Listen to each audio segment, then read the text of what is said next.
José Antonio Meade se registra como precandidato del PRI a la presidencia.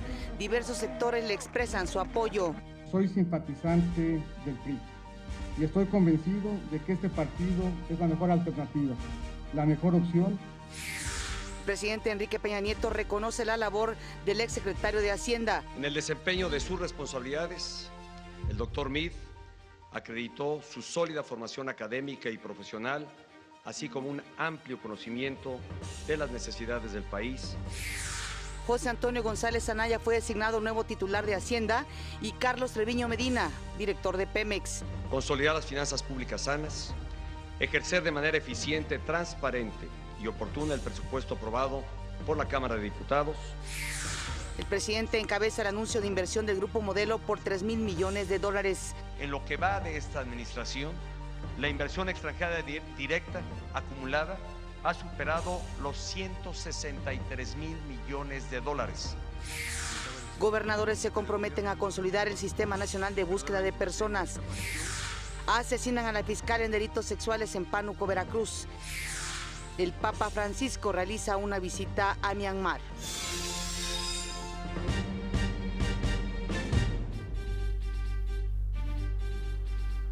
Hola, ¿qué tal? Muy buenos días. Qué gusto que nos acompañen en una edición más de México al día. En este momento la temperatura 6 grados centígrados en la capital del país. Desde aquí, como siempre, un saludo muy, pero muy afectuoso también a quienes nos están viendo en el interior de la República Mexicana.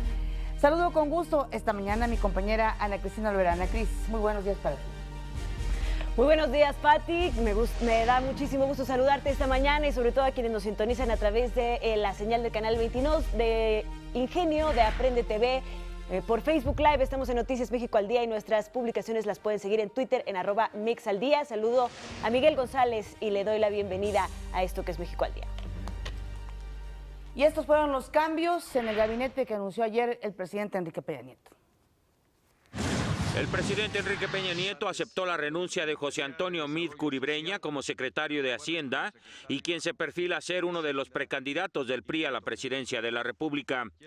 En el desempeño de sus responsabilidades, el doctor Meade acreditó su sólida formación académica y profesional, así como un amplio conocimiento de las necesidades del país y de su enorme potencial hacia adelante. Y sobre todo, José Antonio Meade ha demostrado ser un hombre de bien, con vocación de servicio y un profundo amor a México. Le agradezco su dedicación, su entrega y su compromiso, y le deseo el mayor de los éxitos en el proyecto que ha decidido emprender. El presidente reconoció a Meade también su paso en esta administración como titular de las Secretarías de Relaciones Exteriores y de Desarrollo Social. Ha sido un colaborador entregado a las responsabilidades que se le han confiado y, como ya lo dije, se ha entregado a estas responsabilidades siempre con una gran vocación de servicio, con un enorme compromiso con México, con la nación, a partir del amor que guarda por nuestra nación. Muchas felicidades, Pepe, y el mayor de los éxitos.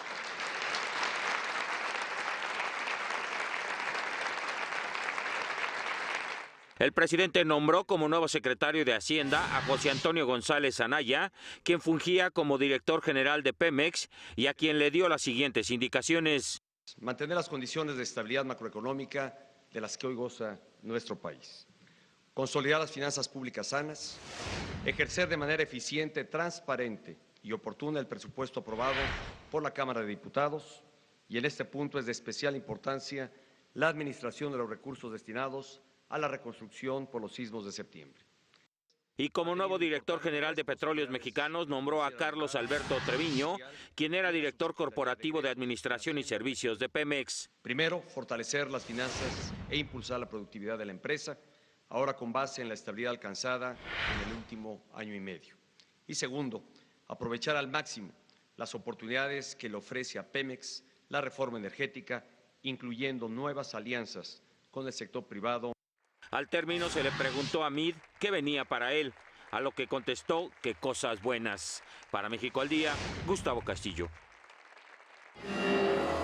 Más tarde, José Antonio Meade informó que solicitaría su registro como precandidato del PRI a la presidencia de México. Voy a solicitar mi registro como precandidato a la presidencia de la República por el Partido Revolucionario Institucional. Lo hago tras 20 años de servir a mi país de manera ininterrumpida, con integridad y honradez. Dijo que tiene la convicción de que México cuenta con el talento y condiciones para ser una potencia. Un país en donde las familias tengan siempre comida en la mesa, seguridad en las calles, techo, salud y educación de calidad. Un país justo en el que se cumpla la ley. Un país en el que los sueños y anhelos de cada mexicano encuentren las oportunidades para hacerse realidad. Mi único anhelo es servir a mi país y mi gran privilegio ha sido trabajar por México. Por otra parte, José Antonio González Anaya, el nuevo secretario de Hacienda, se comprometió a mantener las políticas públicas sanas y a dar continuidad a las políticas de Meade. Continuaremos con las políticas hacendarias promotoras, prudentes y sólidas que usted ha implementado. Regreso a la Secretaría para dar continuidad a las políticas de estabilidad que se han logrado con enorme disciplina y esfuerzo durante los últimos años. Todo lo anterior con el objetivo último de apuntalar la fortaleza de nuestra economía para el beneficio de las familias. Después, José Antonio Meade se reunió con el sector obrero, popular y campesino del PRI, así como con organizaciones de ese partido, quienes le dieron todo el apoyo. Entre aplausos, porras, abrazos y selfies, José Antonio Meade se reunió con el sector obrero, popular y campesino del PRI, a quienes les hizo un llamado de unidad. Quiero que lo hagamos juntos, quiero que este camino lo recorramos por todo el país, que lo recorramos buscando defender las causas populares, que lo recorremos buscando que encuentren en nuestra propuesta esperanza y unidad. Las confederaciones de trabajadores de México, Nacional Campesina y Nacional de Organizaciones Populares manifestaron su respaldo a la precandidatura de José Antonio Meade y le entregaron una constancia de apoyo. Carlos Aceves del Olmo, secretario general de la CTM, calificó a Meade Curibreña como el candidato de la esperanza. No de la esperanza vacía de sentirse mesías o echando brincos para atrás, sino de la esperanza real, de que una gente con su calidad humana, con su decencia, con el currículum a donde ha estado, reconocido internacionalmente, que ha ocupado 4 secretarías de Estado.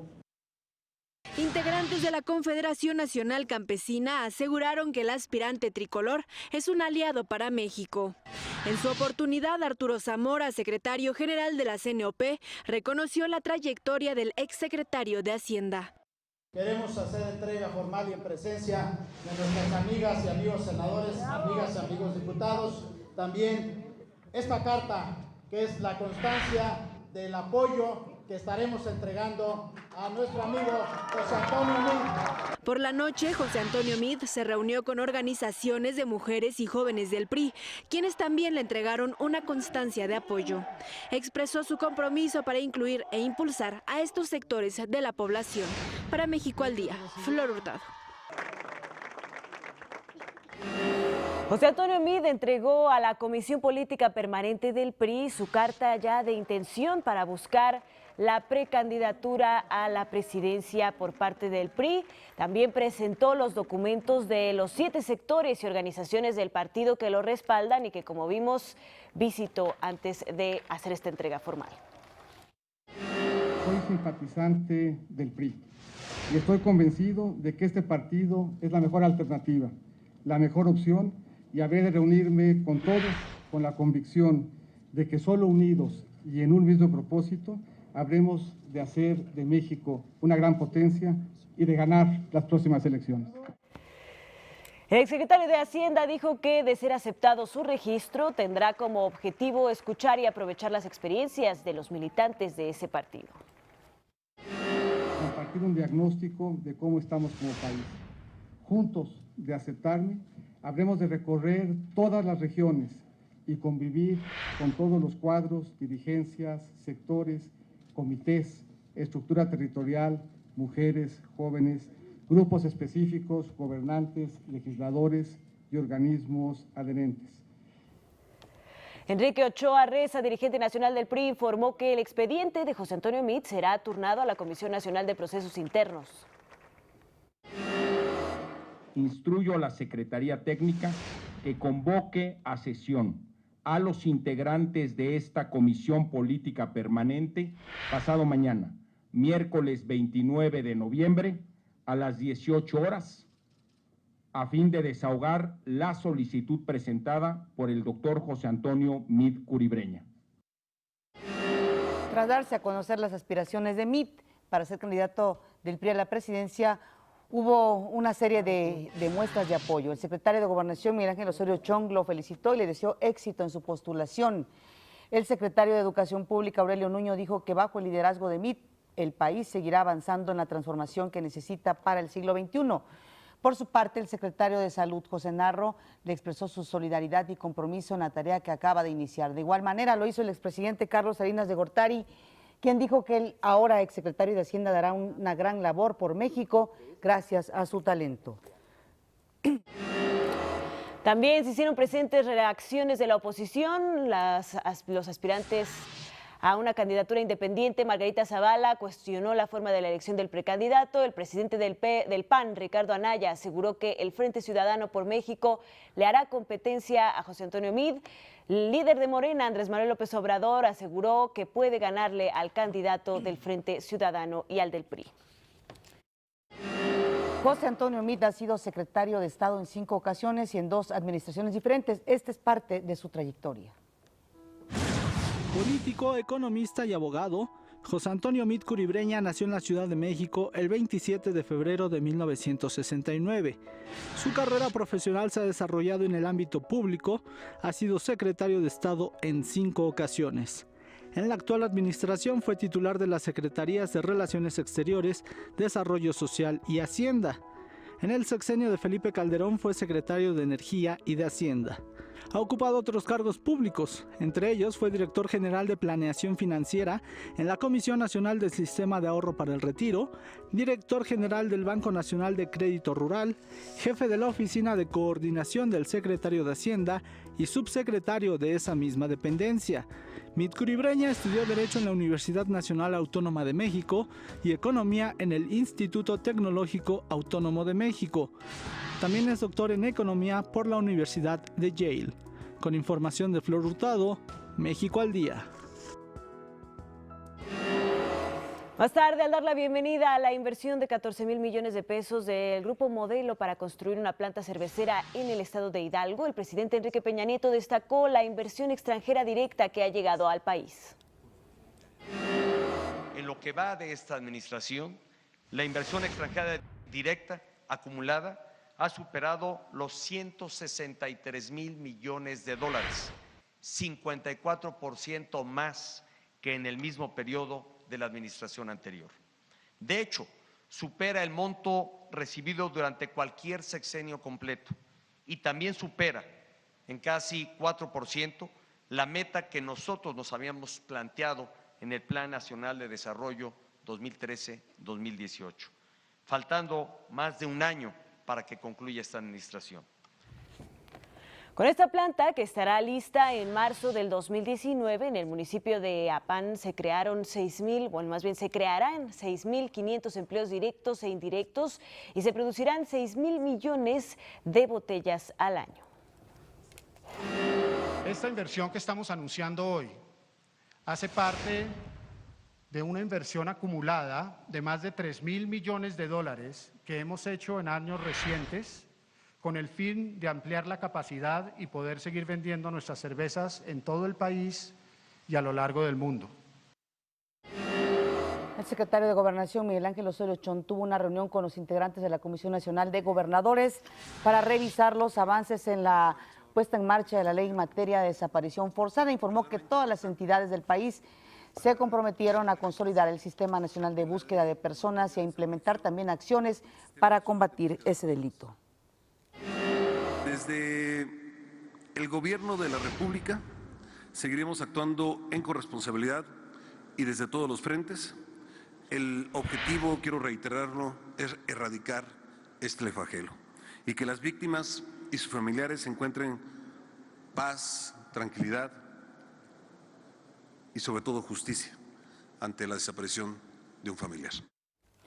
El presidente de la CONAGO, Miguel Ángel Mancera, dijo que el próximo 16 de enero habrá una segunda reunión para revisar los avances.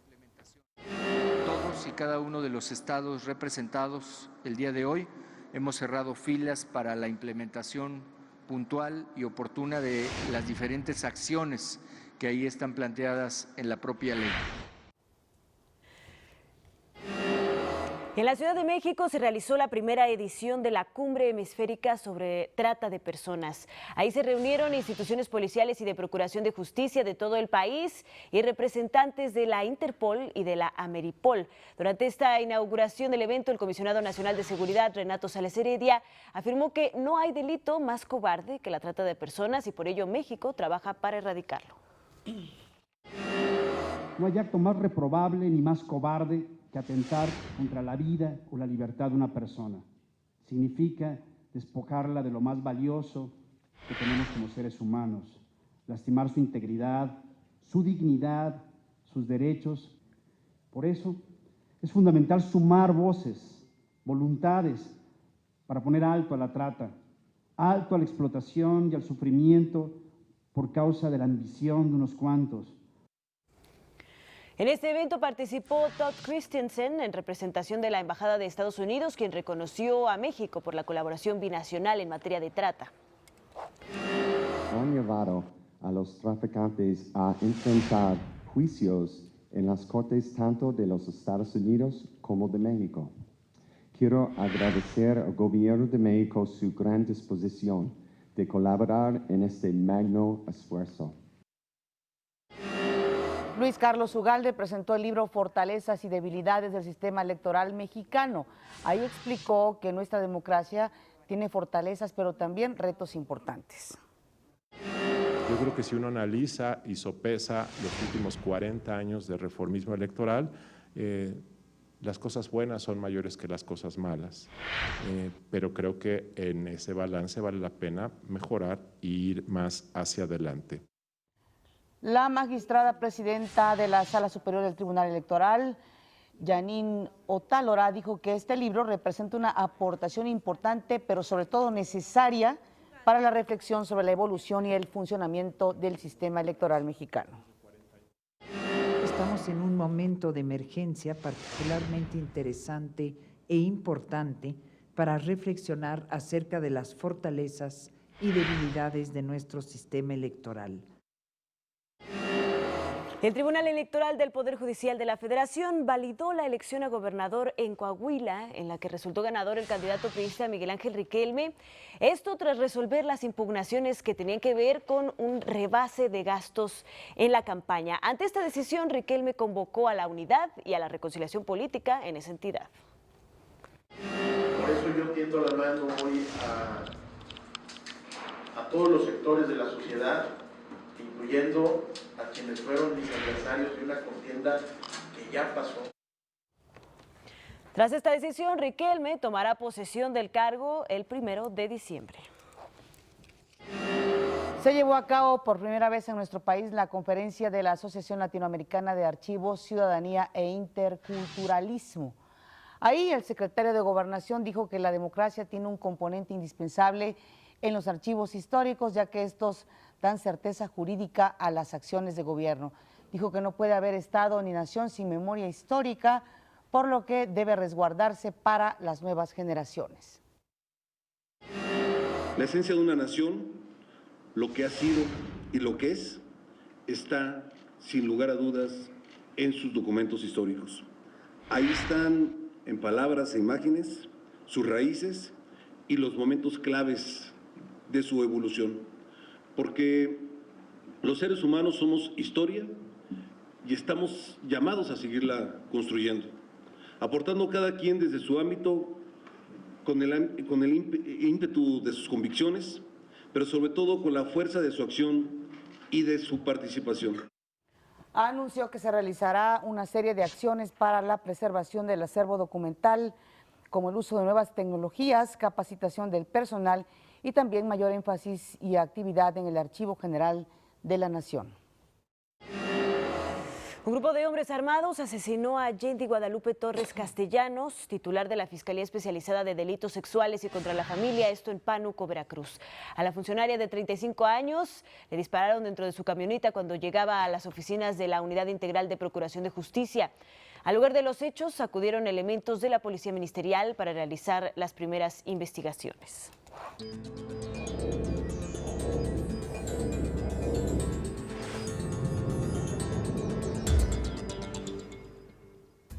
El Papa Francisco llegó ayer a Myanmar, antes Birmania, para una visita. Fue recibido en el aeropuerto de Rangún por personas de diferentes etnias que le dedicaron bailes y cánticos tradicionales.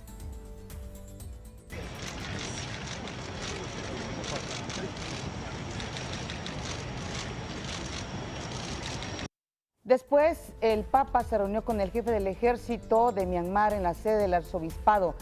Se trata de la primera visita de un papa a Myanmar, como le digo, antes Birmania, que inauguró en mayo pasado sus relaciones diplomáticas con la Santa Sede. Hay que recalcar que esta visita se da en medio de las denuncias por parte de organismos internacionales de derechos humanos de que hay una especie de limpieza étnica contra los musulmanes que habitan en ese país. Por eso la importancia de esta visita del Papa Francisco.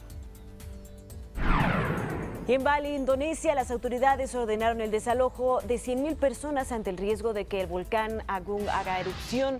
Además, se cerró el espacio aéreo por 24 horas, afectando a 445 vuelos y 59.000 pasajeros. Cabe recordar que por sus playas, Bali es uno de los destinos turísticos más visitados en Asia y en el mundo. El expresidente de la Generalitat, Carles Puigdemont, criticó a la Unión Europea al asegurar que se trata de un club de países decadentes y obsolescentes. Esto dijo porque fue insensible y permitió el atropello, dice él, de los derechos humanos y democráticos en Cataluña. Puigdemont también insinuó que el territorio autónomo podría no pertenecer al bloque continental, es decir, a la Unión Europea. El presidente de los Estados Unidos, Donald Trump, protagonizó otro escándalo, esto debido a que se volvió a referir a la senadora demócrata Elizabeth Warren como Pocahontas. Esto lo hizo durante un encuentro en la Casa Blanca, nada más y nada menos que con indígenas navajos que sirvieron al país en la Segunda Guerra Mundial. Quiero agradecerles porque ustedes son personas muy especiales. Ustedes estaban aquí mucho antes que cualquiera de nosotros, a pesar de que nosotros tenemos una representante en el Congreso que dicen que estaba aquí desde hace mucho. La llaman Pocahontas. Pero ¿saben algo? Me agradan, porque ustedes son especiales. Hola, soy Pepe Escamilla y voy a hablar... Al respecto, la legisladora Warren dijo que es profundamente lamentable que el presidente Trump no pueda aguantar ni siquiera una ceremonia de homenaje a estos héroes sin tener que soltar un insulto racial.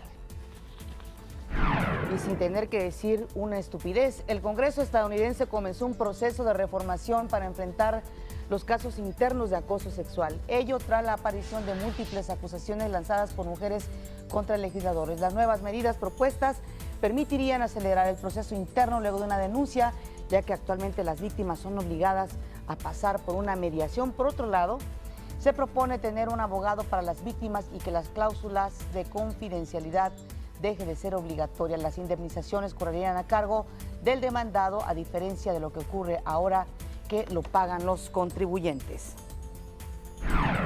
Los líderes de los tres principales fabricantes de automóviles en los Estados Unidos, es decir, General Motors, Chrysler y Ford, se reunieron con el vicepresidente Mike Pence, esto para advertirle sobre los peligros de modificar el Tratado de Libre Comercio de América del Norte. En esta reunión, los fabricantes de automóviles advirtieron que la propuesta del presidente Trump de aumentar la cantidad de autopartes que sean producidas en la Unión Americana para evitar tarifas aduaneras provocaría graves problemas a las empresas y la pérdida de empleos ahí en los Estados Unidos.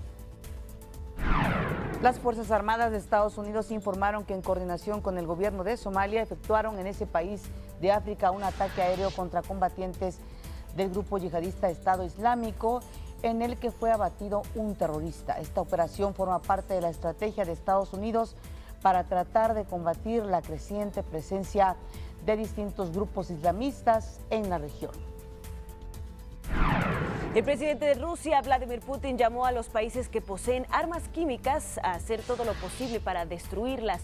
Putin precisó que la voluntad política de todas las naciones ayudará a alcanzar el objetivo común de un mundo libre de este tipo de armas. Además, destacó que este 2017 será el año de la completa destrucción de las armas químicas en Rusia. La Organización de las Naciones Unidas informó que Siria no va a asistir a Ginebra para una nueva ronda de negociaciones sobre la paz en ese país. Las autoridades no dieron detalles del por qué no van a asistir. Esta reunión va a comenzar hoy a la 1 de la tarde tiempo local y será encabezada por Estados Unidos, Rusia, China, Francia y la Gran Bretaña. 2 sumergibles rusos se sumarán a la búsqueda del submarino argentino Ara San Juan, el cual desapareció a 13 días en el Atlántico con 44 tripulantes a bordo. Ello lo dio a conocer el portavoz de la Armada Argentina, Enrique Balbi. El que se va a embarcar en el aviso Islas Malvinas de la Armada Argentina, que hoy zarpó de Ushuaia, madrugada, y estaría llegando el miércoles por la tarde. Ahí va a embarcar el otro vehículo a remoto sumergible ruso, que es hasta los 1000 metros.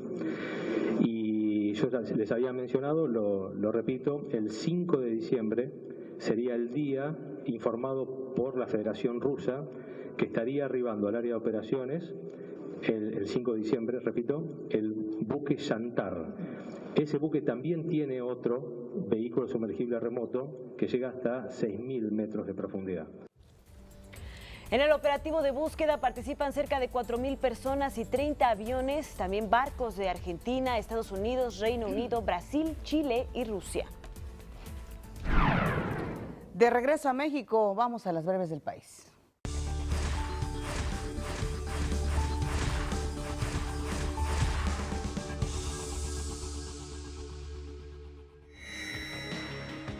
El Servicio Meteorológico Nacional informó que para este martes continuará el ambiente frío en estados del norte, centro y el oriente del territorio nacional y habrá heladas matutinas en zonas montañosas del norte y centro.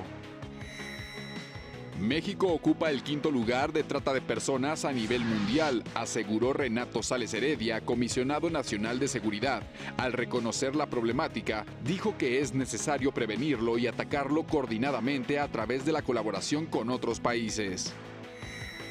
Según un estudio del Instituto Nacional de Geografía y Estadística, en 2015, 77.210.074 personas en el país tenían acceso a Internet, de las cuales 9.064.365 mujeres usuarias de Internet o celular mayores de 12 años han sido víctimas de ciberacoso.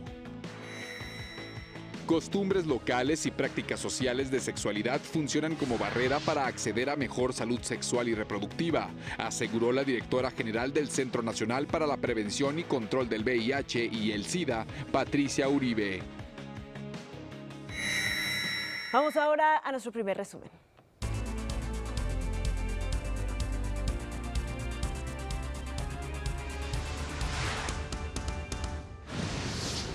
Soy simpatizante del PRI y estoy convencido de que este partido es la mejor alternativa, la mejor opción. José Antonio Meade renunció a la Secretaría de Hacienda y entregó los requisitos necesarios para registrarse como precandidato al PRI para buscar la presidencia.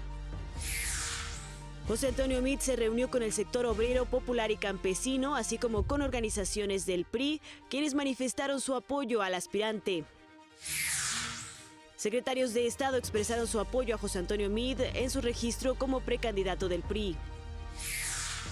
El Tribunal Electoral del Poder Judicial de la Federación validó la elección a gobernador de Coahuila, en la que resultó ganador el candidato priista Miguel Ángel Riquelme. En la Ciudad de México se realizó la primera edición de la Cumbre Hemisférica sobre Trata de Personas. En noticias internacionales, el Congreso estadounidense comenzó un proceso de reforma para enfrentar los casos internos de acoso sexual. Más adelante, la bailarina, maestra y coreógrafa mexicana Pilar Rioja recibió la Medalla Bellas Artes 2017. Y en los deportes, Paco Gémez deja de ser técnico del Cruz Azul.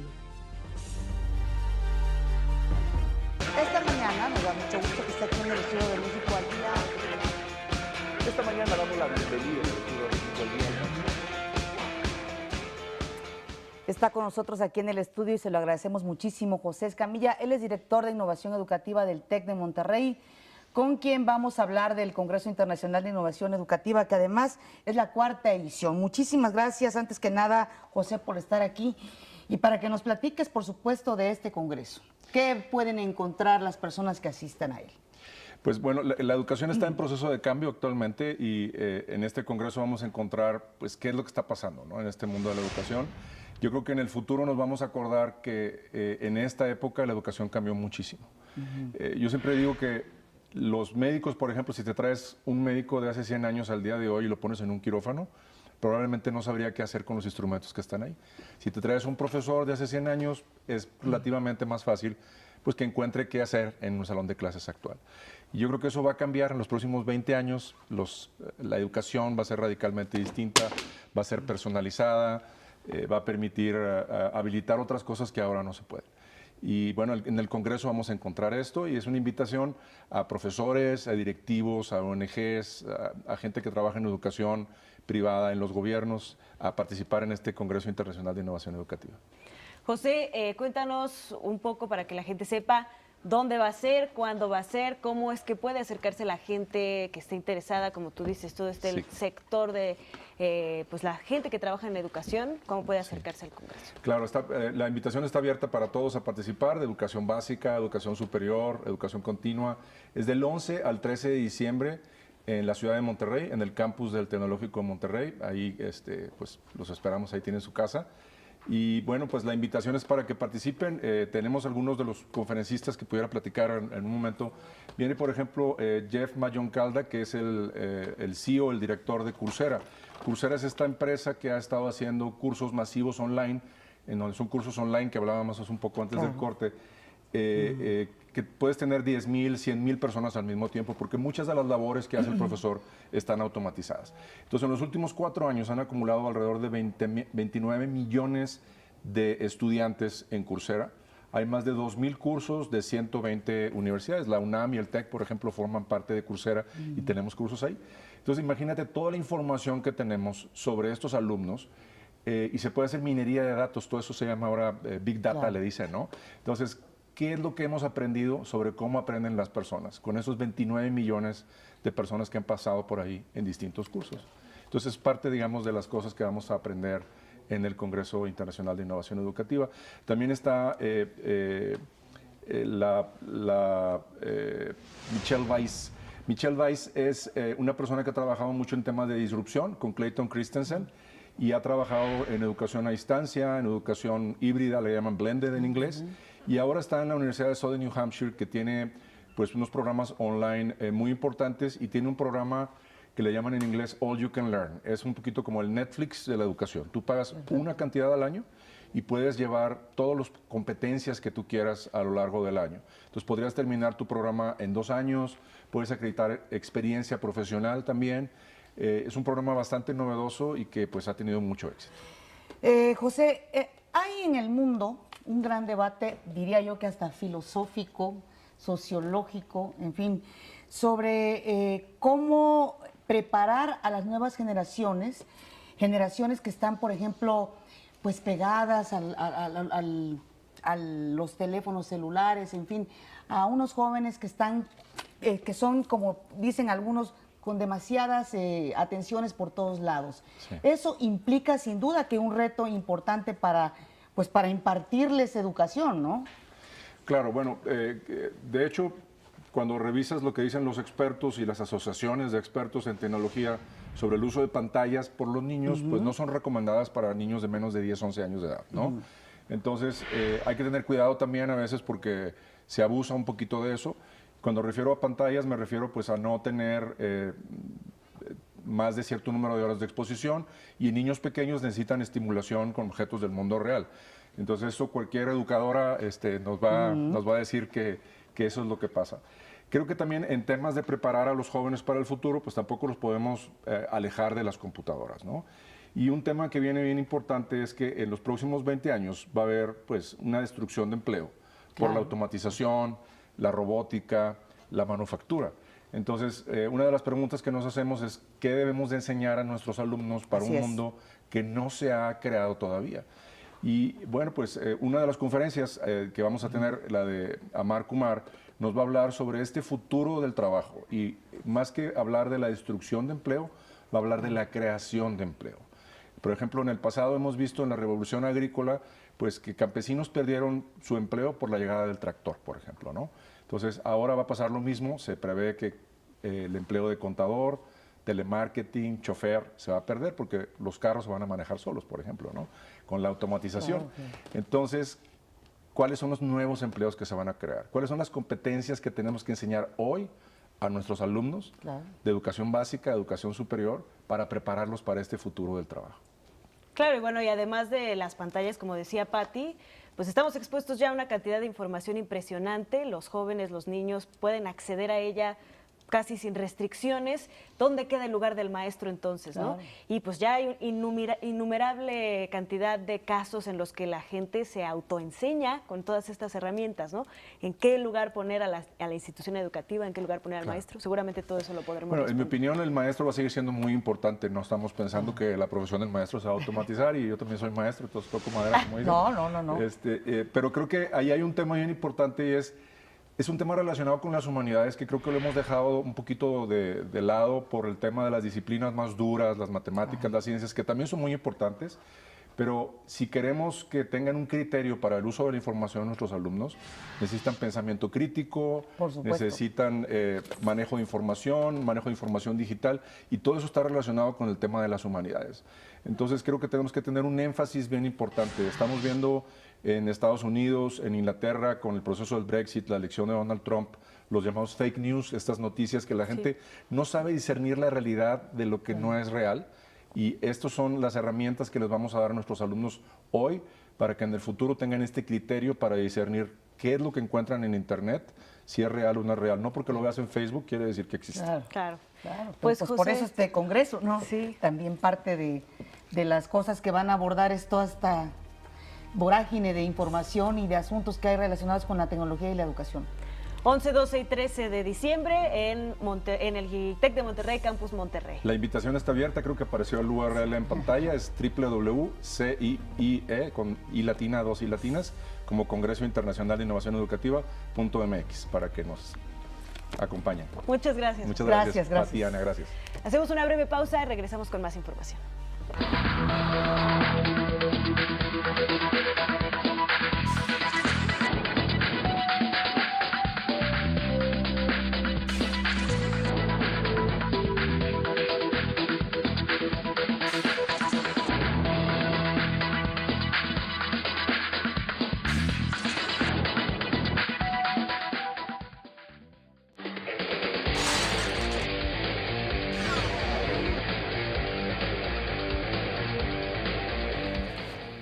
Es martes de parametría, ya está con nosotros nuestro queridísimo Francisco Abundis, con quien hablaremos de cómo se eligen los candidatos de los partidos políticos, que es un tema que muy difícilmente entenderemos los mortales. Pues siempre hay sus cajas negras, ¿no? ¿Cómo están? Bienvenido, Paco, gracias, muchas gracias. Pues nada, son con esto de los procesos internos de cada partido, ¿no?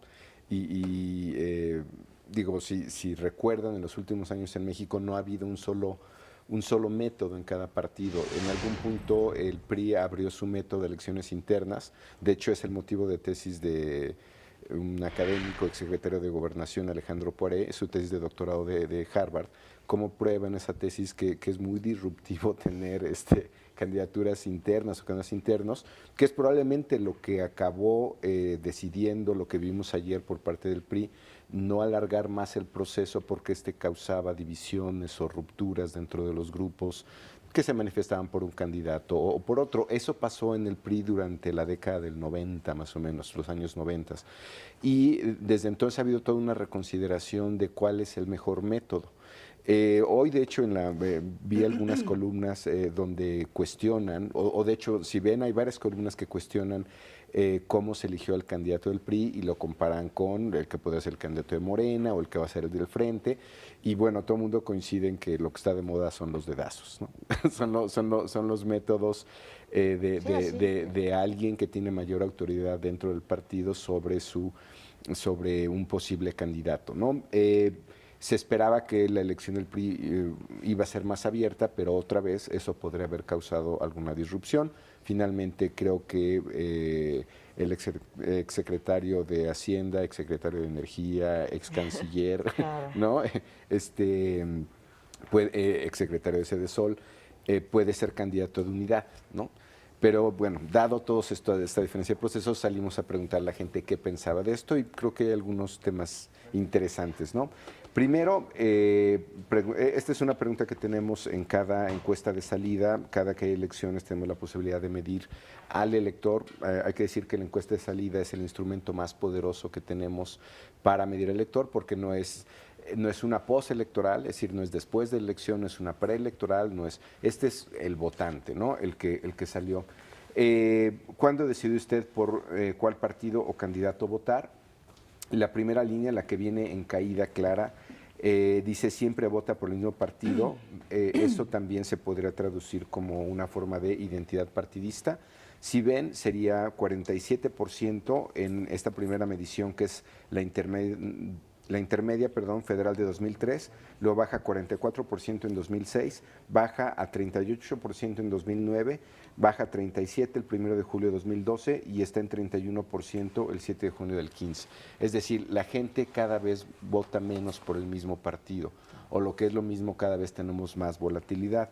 Cuando supe quiénes eran los candidatos, si ven es esa línea verde, perdón, la roja, y va en ascenso de 20 puntos a 21, 17, 23, está en 25, o durante la campaña, vean lo importante que pasan a ser las campañas, o cuánto pueden decidir, pasa igual de 19 puntos, esto es la primera elección intermedia de 2003, 26 puntos 2006, 23 puntos 2009, 29 puntos 2012 y 26 puntos la última elección federal. Es decir, las categorías de siempre voto por el mismo partido, cuando supe quién era el candidato y durante la campaña, están prácticamente ya empatadas.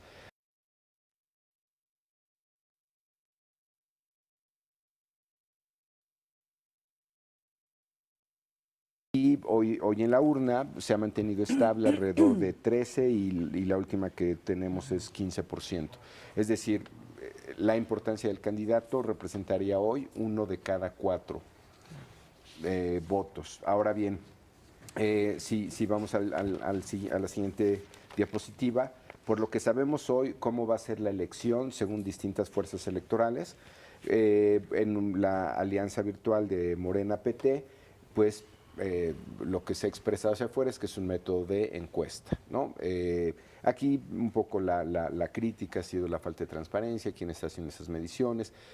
Yo creo que aquí, digamos, si vamos a la experiencia reciente, por ejemplo, lo que pasó en la Ciudad de México, es difícil cuestionar el método como tal, porque muchas de lo que se reportó como variables era lo que ya reportaban otras mediciones públicas, niveles de conocimiento, opinión.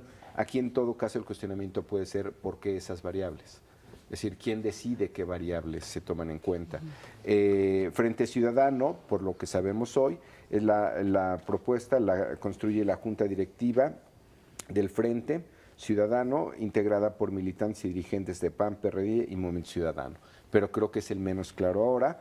Y lo que sabíamos hasta el día de ayer del Partido Revolución Institucional, que probablemente termine siendo así, porque hoy, digamos, para efectos prácticos, José Antonio Meade es precandidato, ¿no? Habría una convención de delegados y delegadas, un poco como lo hacen los estadounidenses, los republicanos y los conservadores. Pero, bueno, esto es lo que sabemos hasta hoy de estos métodos. Ahora bien, ¿cuál es el más popular de ellos? Que es el siguiente gráfico. ¿Cuál considera que es la mejor forma para que los partidos políticos elijan a su candidato o candidata a la presidencia de la República? Si ven la categoría de más abajo, no nos favorece por medio de una encuesta, ¿no? Digamos, a los que estamos en el método, no es lo que prefiere la gente, pero están casi empatadas, ¿eh? Por designación de la dirigencia del partido 31, Y me llama mucho la atención por votación de todos los militantes. La gente quiere democracia ilimitada. Se me hace muy interesante. Es decir, nadie está necesariamente por el método de democracia extrema que podría ser abramos la elección a todos. No, que voten los que son los militantes de ese partido. Aquí el método preferido podría tener el problema, salvo el caso de Acción Nacional, que muchos partidos no tienen un padrón de militantes, a diferencia de otros partidos en el mundo, digamos, ¿no? Donde sí tienes una credencial, estás registrado, se puede validar si eres miembro o militante de ese partido o no. En México, salvo Acción Nacional, el resto de los partidos siempre ha tenido problemas para distinguir sus militantes, lo cual haría este método más complicado. En el caso del Frente lo haría casi imposible, supongo, por los 3 partidos que lo constituyen. Habría que ver, pero es interesante las preferencias de la ciudadanía. Ahora bien, las siguientes 2, para serles franco, no sé bien cómo leerlas, a lo mejor ustedes me ayudan, porque en su opinión, ¿qué es mejor? ¿Que los partidos políticos cambien en cada elección la forma en la que deciden cómo seleccionar a sus candidatos a la presidencia, o que siempre sea la misma forma para decidir quién será el candidato presidencial? Que cambien en cada elección. No entiendo bien que siempre sea la misma forma. No sé si depende de elección, digamos, para serles franco, no es... Tal vez adecuado a las circunstancias, ¿no? Probablemente. Yo creo que probablemente es lo que quieren decir, ¿sí? ¿No? Pero bueno, esa es una lectura generosa. O también el estigma de no tener lo mismo, ¿no? De cambiar, de que haya una renovación. Una especie de renovación, ¿no? O de adaptarte a la circunstancia. Y luego vendría Yo lo veo como una cuestión adaptativa, más bien. De que depende del contexto que es mejor. Por supuesto, ¿no? De un pragmatismo. Que además así lo hacen los partidos. Bueno, a lo mejor está más apegada a lo que suele pasar, ¿no? O sea, nada más ya el público ya lo procesó y es lo que prefiere, ¿no? Y los últimos 2 gráficos que también me sorprendieron un poco. En su opinión, ¿qué partido político es el más democrático en las elecciones candidatos a ocupar un puesto de elección popular? Si fuéramos a los grandes números, no hay muchas diferencias entre PAN, PRI y Morena, que son como las 3 fuerzas electorales dominantes. Están en margen de error, pero sorprende un poco, no sé si estarán de acuerdo. Sí, por supuesto. Acción Nacional, 10%, PRI 12%, Morena 9%, PRD 4%, podría coincidir con lo que se conoce como identidad partidista. Claro. Probablemente estos son los electores con identidad partidista y no necesariamente es una opinión, es una opinión sesgada, ¿no? Que está filtrada por tu preferencia electoral. Y el que sigue, en todo caso podría tener más sentido por una discusión histórica. ¿Y qué partido político es el menos democrático en la selección de candidatos a ocupar un puesto de elección popular? Obviamente el PRI, por una tradición histórica, no, digamos... No, por el tiempo en que ha gobernado. Como están hoy día los procesos en el país, sería difícil argumentar esto. Pero, históricamente es lo que se ha opinado, ¿no? 1 de cada 4 electores dice que el menos democrático es el PRI. Paco, lo último que te pregunto es, de acuerdo con lo que nos dijiste, esta volatilidad que hay en el electorado, ¿es un preámbulo de que esta elección, pues, luego ya vienen las encuestas, viene todo eso, que no tengas una claridad o que pueda haber cambios importantes al momento de la elección? Tú dices en preferencia electoral. En preferencia electoral. Sí, bueno, es lo que estamos viendo cada vez más, ya no digamos en México, en el mundo. En el mundo, ¿no? Si quieren les comento de Honduras el pasado fin de semana, les cuento de Chile hace 15 días. Estamos en esa dinámica, donde en México no es excepción, hay efectos de volatilidad. Tenemos efectos de ocultamiento de preferencia electoral. Ya comentamos aquí que en las últimas elecciones locales del Estado de México y de Coahuila tuvimos niveles de voto oculto de entre 20 y 25%, es decir, gente que acaba de salir a votar no nos dice qué acaba de hacer, lo cual eso nos complica un poco más el trabajo, o en mediciones preelectorales donde pues ya cada vez más, siempre se ha hecho, pero cada vez más estamos obligados a modelar la no respuesta y a veces algo que podríamos llamar el voto inconsistente, ¿no? Es el que, como dicen los de fútbol, esto no se acaba hasta que se acaba. Sí, claro. No, bueno, esto va empezando más bien. Esto va empezando. Esto va empezando. Pues muchas gracias, Paco, por estar con nosotros y darnos luz sobre temas importantes como esto que tiene que ver con el próximo proceso electoral. Así es, pues con mucho gusto y bueno, seguiremos analizando la información. Muchas gracias. Vamos.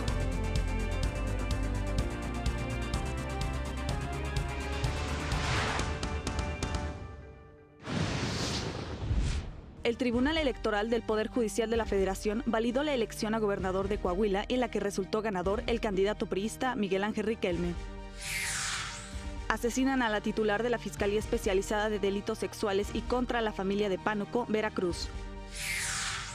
Se conmemoran 100 años de la protección de espacios de biodiversidad en nuestro país. En el mundo, el presidente de Rusia, Vladimir Putin, llamó a la destrucción de armas químicas.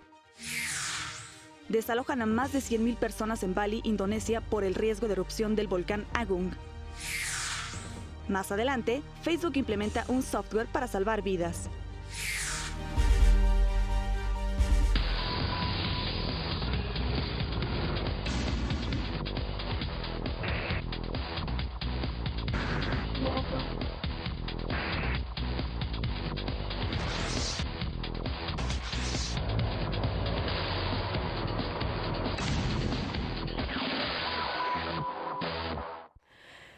Hablemos de redes, ciencia, tecnología e innovación. Y es que Facebook acaba de implementar un software para salvar vidas luego de que los índices de suicidio se han incrementado e incluso pues ha habido varias ocasiones en las que se han transmitido suicidios en vivo a través de la herramienta Facebook Live.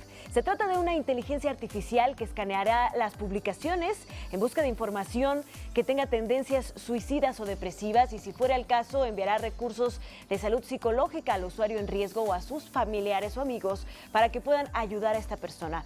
Al momento de usar un botón que se llama AL para marcar las publicaciones preocupantes, los moderadores que monitorean la red pueden reducir el tiempo enviando ayuda a esperar un informe. Este botón de ayuda estará disponible en casi todo el mundo, a excepción de la Unión Europea, debido a que sus leyes de privacidad complican el uso de esta tecnología. Pero para impulsar esta iniciativa, Facebook se asoció con 80 compañías locales como Safe.org, National Suicide Prevention Lifeline y Forefront para proporcionar apoyo a los usuarios en riesgo y sus redes. Estas asociaciones, por supuesto, en los Estados Unidos, y pretende aliarse con asociaciones en cada país para poder tratar de prevenir esta situación que está sucediendo a través de las redes. Otro gran reto de nuestra era y del uso de las nuevas tecnologías y de las redes sociales. Y bueno, hablemos de cómo Donald Trump sigue marcando tendencia en las búsquedas en Internet. El sitio dictionary.com está reflexionando sobre las palabras que marcaron este 2017, basándose en las tendencias de búsqueda para resaltar los eventos más significativos del año. En esta ocasión, de acuerdo con este sitio, la palabra del año es complicit o cómplice, debido a que fue muy pronunciada en conversaciones donde se habla en contra de personas e instituciones que guardaban silencio ante un acto indebido. El sitio informó que el primer pico que tuvieron en la búsqueda de esta palabra en el año fue en marzo, después de que en el programa Saturday Night Live, donde la actriz Scarlett Johansson parodió a la hija de Donald Trump, Ivanka Trump, anunciando un perfume que se llamaba Cómplice, el cual después fue replicado como el aroma para la mujer que podría detener todo, pero que no lo hará. El mayor incremento en las búsquedas de esta palabra fue en abril, cuando Ivanka Trump intentó definir el término complicidad o cómplice, y esa vez se le preguntó sobre las acusaciones de que ella y su esposo Jared Kushner son cómplices de las acciones de su padre, e Ivanka respondió: si ser cómplice quiere decir ser una fuerza para el bien y tener un impacto positivo, entonces soy cómplice. Y al final terminó su argumento diciendo que no sabía lo que significaba ser cómplice, lo que disparó las búsquedas en Internet de esta palabra a más de 11,000% más de lo usual en la red. Así que pues ahí está como seguimos cambiando nuestro vocabulario a través de lo que sucede en las redes, de cómo buscamos y cómo recibimos la información a través de estas plataformas. Y ahora vámonos hasta el espacio, porque la compañía cervecera Anheuser-Busch quiere producir esta bebida, pero en el planeta Marte. Así es, el primer paso que tomará esta empresa, que es además la productora de marcas como Budweiser, es mandar semillas de cebada a la Estación Espacial Internacional en diciembre de este año, es decir, ya en pocos días van a mandar semillas de cebada con el fin de aprender la forma en la que reaccionan los ingredientes de una cerveza en un entorno de la microgravedad. La cebada Budweiser permanecerá en órbita durante aproximadamente un mes antes de bajar a la Tierra para ser analizada. Budweiser está trabajando en conjunto con Space Tango, el Laboratorio Nacional de la Estación Espacial Internacional de Estados Unidos, para lograr su objetivo. El cargamento de cebada irá en el cohete que SpaceX, la compañía de Elon Musk, lanzará el 4 de diciembre desde la estación de la Fuerza Aérea de Cabo Cañaveral en Florida. Ya me tranquilizaste. Si colonizamos Marte, habrá cerveza. No, bueno, ya estaba preocupada. Quiere decir que van a traer la cerveza para acá, entonces nos las podremos seguir tomando con mucha alegría, ¿no? Así es, sí, y además de empezar a experimentar qué pasa con los seres humanos en la microgravedad en otros planetas, también qué pasa con la cerveza, porque no nos Claro, por supuesto, hay que ver cómo se reproduce la cebada ya en Marte. Pues esta es la información hoy, querida Pati. Bueno, pues muchas gracias, Ana Cris. Y ahora le invito a conocer la segunda parte del reportaje especial sobre el acueducto Río de la Piedad, que se construye en la Ciudad de México, pero que sobre todo busca evitar inundaciones y recuperar la vida silvestre.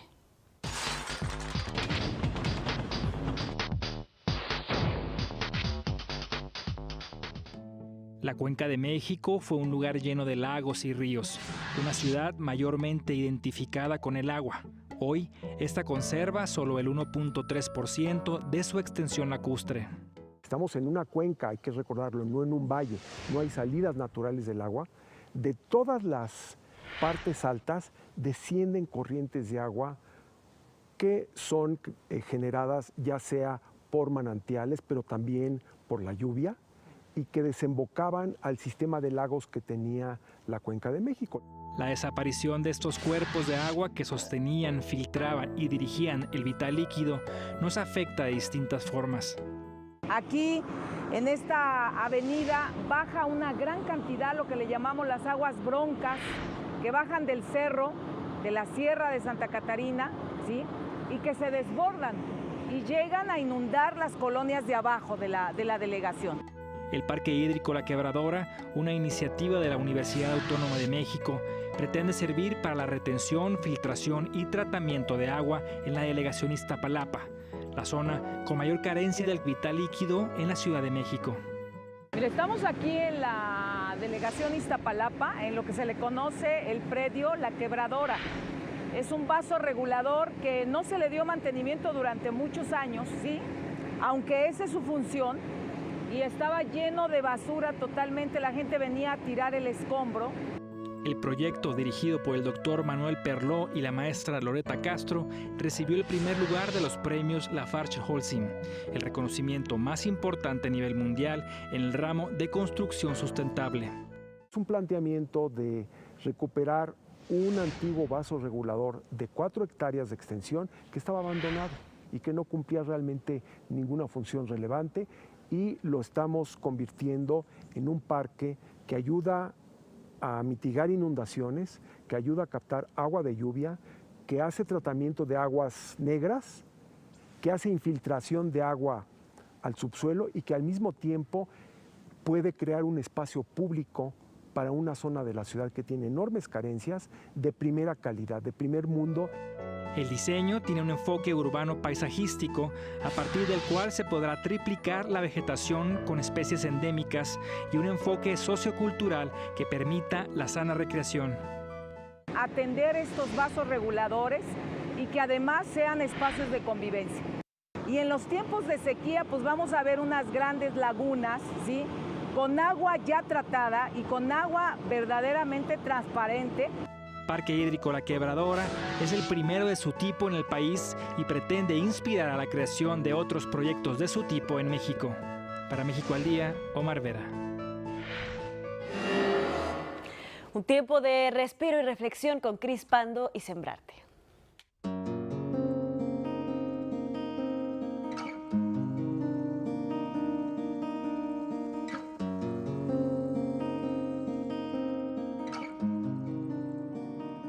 Queremos estar en paz con nosotros mismos y con todo lo que nos rodea.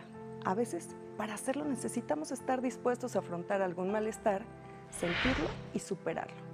No estoy hablando aquí de ser adictos a la desgracia y tampoco al dolor o crear un dolor innecesario. Estoy hablando del legítimo malestar que a veces podemos enfrentar durante el proceso. Por ejemplo, cuando nos hacen una cirugía, el dolor molesta la mayor parte del día siguiente. Cuando enfrentamos situaciones adversas y entramos en crisis, estamos sometiendo a una cirugía emocional, mental y espiritual. Nos estamos deshaciendo de partes que están infectadas e inflamadas, y a veces el proceso duele. Somos suficientemente fuertes para sobrevivir a ese malestar y al dolor emocional. Una vez que estamos dispuestos a enfrentar y sentir nuestro malestar y nuestro dolor, hemos llegado casi al punto de alivio. Así que, a sanar se ha dicho.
La bailarina, maestra y coreógrafa mexicana Pilar Rioja recibió la Medalla Bellas Artes. La exponente de la danza española volvió al Palacio de Bellas Artes, cuya sala principal conquistó en múltiples ocasiones para recibir la máxima distinción del INBA por su destacada trayectoria artística. Gran estudiosa, seguidora, intérprete y hasta fanática de todas estas modalidades, Pilar Rioja se apoderó de ellas desde que nació con el duende García Lorquiano metido en el cuerpo. Un artista de la danza, una leyenda de pasión y maestría, que a lo largo de su vida ha brindado un inigualable espectáculo de excelencia a un público ávido y agradecido. A lo largo de su carrera, María del Pilar Rioja del Olmo interpretó con pasión y vigor lo mismo el folclore estilizado que las danzas boleras, danza andaluza y flamenco. La bailarina originaria de Torreón, Coahuila, es una creadora incansable con una sola obsesión: la danza. Y a todos ustedes, mis amigos, mi público, que gracias a todos ustedes, pues yo he tenido ánimos y he tenido la fuerza para seguir siempre superándome y no pierdo las esperanzas de todavía voy a bailar, les voy a dar la sorpresa. Musa de escultores, pintores y poetas, poseedora de un estilo polifacético, Pilar Rioja ha puesto en alto el nombre de México en foros emblemáticos como el Teatro de la Zarzuela en Madrid. La maestra coahuilense se mantiene activa y en contacto con los jóvenes a través de cursos y conferencias. Y el público lo recibe, cada quien a su manera, y me lo regresa. Y esa convivencia, esa expresión, esas energías que uno despide y se te regresan, son hermosas y te hacen sentir la vida feliz. Cuando la miramos bailar, sabemos que su arte viene de muy lejanos lugares. No deja de admirarnos cómo se transforma sobre el escenario, cómo se crece, cómo se engrandece. Es un homenaje a su larga, evidente, intachable trayectoria como bailarina mexicana, multiformal y definitiva de la danza española. ¡Viva Pilar Rioja! Para México al Día, Rufino Enríquez González. Y como cada martes, Carla Sentíes nos presenta lo mejor de nuestra cocina con sabor de México.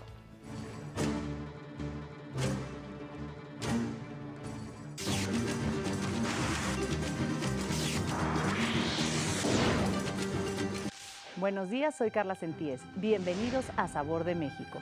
Nuestro país, como hemos visto durante diferentes emisiones de Sabor de México, cuenta con un ingente patrimonio gastronómico. La variedad de sabores, texturas y fragancias, lo mismo salados que dulces, afloran en cada región de nuestra geografía. Hoy quiero compartir con ustedes una preparación con una larga y deliciosa historia en nuestro país: las nieves. De acuerdo con el investigador y reconocido chef Ricardo Muñoz Zurita, se trata de un postre congelado elaborado con agua, azúcar y un ingrediente que le da sabor, normalmente una fruta. La diferencia entre la nieve y el helado es que este último se prepara con leche o crema en lugar de agua, aunque en todo el país se usan ambos nombres de forma indistinta.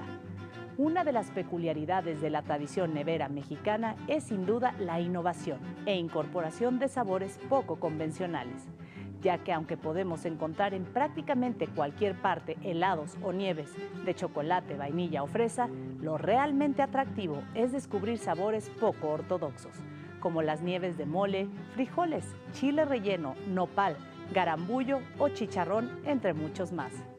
En este sentido, vale destacar que muchas localidades a lo largo del país sobresalen por haber creado un tipo de nieve en particular, y como la lista es muy larga, solo mencionaré algunos de los más representativos. En Dolores Hidalgo, Guanajuato, son famosas las nieves de chicharrón, elote, aguacate, frijol o mole.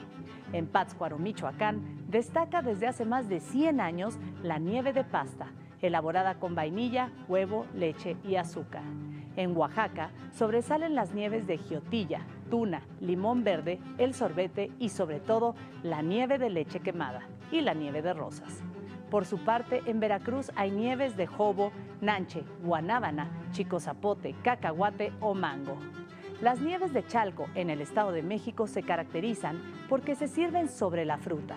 Para ello se raspa la pulpa del fruto con el que se hace el helado para después introducirlo nuevamente en la cáscara. En esta localidad son clásicas las nieves de manzana, piña, mamey o mango. La importancia económica y cultural de este postre es de tal magnitud que en diferentes poblados se llevan a cabo ferias dedicadas a este producto, como la de Xochimilco, Santiago Tulyehualco o la Feria de la Nieve de Tláhuac. Si quieren conocer más de nuestra cocina, los invito a visitar mi página web, saborearte.com.mx, y a seguirme como Saborearte en redes sociales. Nos vemos la próxima semana aquí en Sabor de México.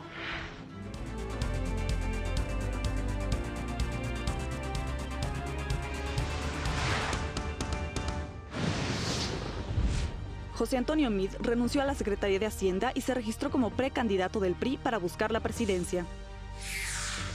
Secretarios de Estado expresaron su apoyo a José Antonio Meade en su registro como precandidato del PRI. El presidente Enrique Peña Nieto encabezó el anuncio de inversión de Grupo Modelo por $3,000 millones. En el estudio, José Escamilla, director de innovación del Tecnológico de Monterrey, nos habló sobre el Congreso Internacional de Innovación Educativa. En los próximos 20 años va a haber una destrucción de empleo por la automatización, la robótica, la manufactura. Entonces, una de las preguntas que nos hacemos es ¿qué debemos de enseñar a nuestros alumnos para un mundo que no se ha creado todavía? Entonces, ¿cuáles son los nuevos empleos que se van a crear? ¿Cuáles son las competencias que tenemos que enseñar hoy a nuestros alumnos de educación básica, de educación superior, para prepararlos para este futuro del trabajo? En noticias internacionales, 2 sumergibles rusos se sumarán a la búsqueda del submarino argentino Ara San Juan, el cual desapareció hace 13 días. Y en los deportes, los Tejanos de Houston cayeron ante los Cuervos de Baltimore 16-23 en el cierre de la semana 12 de la NFL. Gracias por su atención. Es todo, ¿verdad, Acompáñenos mañana. Sí, gracias también a Miguel González, que nos acompaña en Lenguaje de las Señas. Así es. ¿Y a usted? Y a ti, Dani. Gracias, Pati. Bueno, gracias a todos. Este es un esfuerzo informativo de Televisión Educativa. Hasta luego.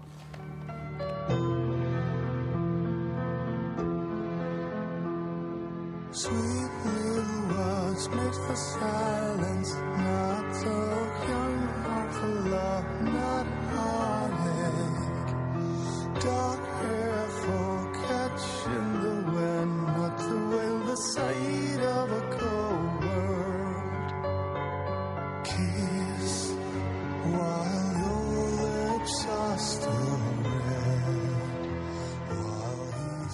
Esto es México al Día.